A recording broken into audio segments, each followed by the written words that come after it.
तिरंगे का अपमान नहीं सहेगा हिंदुस्तान, दिल्ली पुलिस दिल की पुलिस, ये नारे आजकल लोगों की जुबान पर है। लाल किले पर हुए तिरंगे के अपमान और किसान ट्रैक्टर रैली में शामिल अराजक तत्वों द्वारा हमारी सुरक्षा में लगाए गए दिल्ली पुलिस के जवानों के साथ की गई बर्बरता को लेकर पूरा देश गुस्से में है। वहीं पुलिस के सम्मान के लिए यात्राएं भी निकाली जा रही है। आज गोपाल नगर से पार्षद अंतिम सूरज गहलोत ने नजफगढ़ में तिरंगे के सम्मान में तिरंगा यात्रा निकाली, जिसमें तिरंगे का अपमान नहीं सहेगा हिंदुस्तान के नारे लगाए। साथ ही दिल्ली पुलिस दिल की पुलिस के नारे भी लगाए गए, जिनके शोर से पूरा नजफगढ़ गूंज रहा था। जहां देखे वहीं तिरंगा लहरा रहा था। इस यात्रा के बाद अंतिम सूरज गहलोत ने दिल्ली पुलिस के जवानों को पगड़ी बांधकर व फूल देकर उनका सम्मान किया।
बाद अंतिम सूरज गहलोत व सूरज गहलोत और ललिता शर्मा ने पत्रकारों से भी बात की और इस यात्रा को लेकर क्या कहा इन लोगों ने।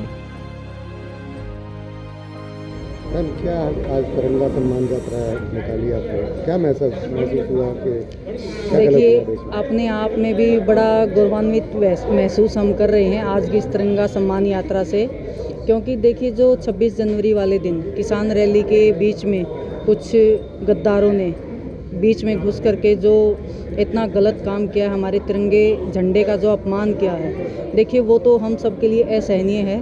और मुझे ये लगता है कि हम सबको मिल करके तिरंगे झंडे के सम्मान में हमें एक साथ खड़े हो करके, और मैं तो ये कहती हूँ कि हमें एक मैसेज ये देना चाहिए कि जिन गद्दारों ने तिरंगे का सम्मान अब नहीं किया, उसका अपमान किया है, तो उनको सज़ा मिलनी चाहिए और उनको सलाखों के पीछे होना ही चाहिए।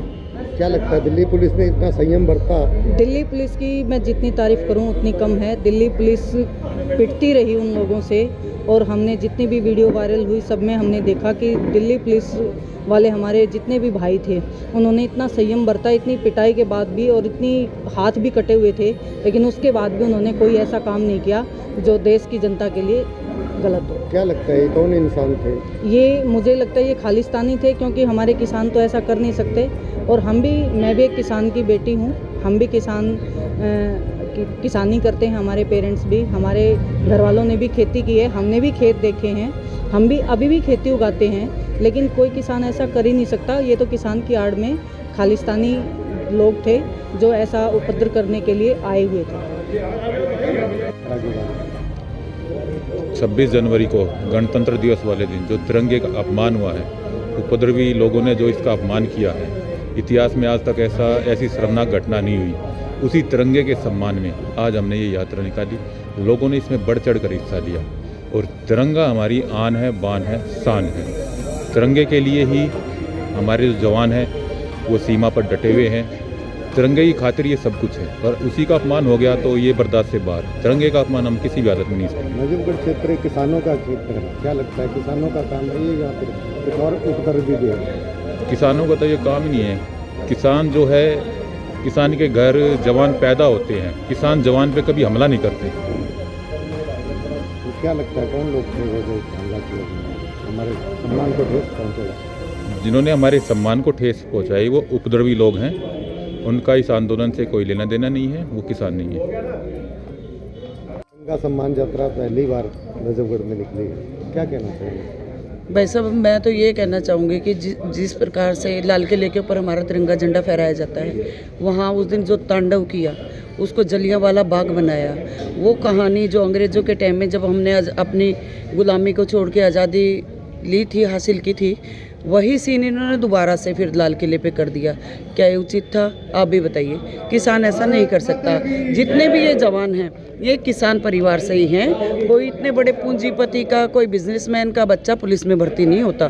और मैं तो सलाम करती हूँ अपने पुलिस वाले भाइयों को कि जिन्होंने इतनी सहन शक्ति दिखाई, उन माताओं को जिन्होंने ऐसे बच्चों को पुलिस में भर्ती कराया है। आज मेरा, उस दिन तो मेरे से देखा नहीं जा रहा था क्योंकि मेरा बेटा भी पुलिस में है और मेरे पति भी पुलिस में है। उनके साथ जो घटना घटी, उसको देख के हमें नींद नहीं आ रही थी। हमारे बच्चे घर में रो रहे थे, हम रो रहे थे। और किस प्रकार से हमारे राष्ट्रीय ध्वज का अपमान किया। हमारे राष्ट्रीय सम्मानित इमारत लाल किला, जिसकी प्राचीर से हमारे प्रधानमंत्री जी झंडा फहराते हैं, वहाँ पे जाके इन्होंने जो खूनी खेल खेला है, ये बर्दाश्त से बाहर है। किसान अपना हक मांगे, ज़रूर मांगे, हम भी उसी पक्ष में हैं। किसी को वो कानून ना भी पसंद आया हो तो हमारे प्रधानमंत्री जी की जो टेलीफोन लाइन है वो खुली हुई है, वो अपना हक मांगे। लेकिन इस प्रकार से पुलिस वालों पे अत्याचार ना किया जाए और ना आम जनता के ऊपर, जैसे इन्होंने दारू वगैरह पीते हैं। टिकरी बॉर्डर पे जाके देखो आप, सिंघू बॉर्डर के आसपास के इलाकों का इन्होंने बुरा हाल मचा रखा है। हमारे चैनल बदलाव की ओर को शेयर और सब्सक्राइब जरूर करें ताकि हम आने वाली वीडियो आप तक पहुंचा सकें।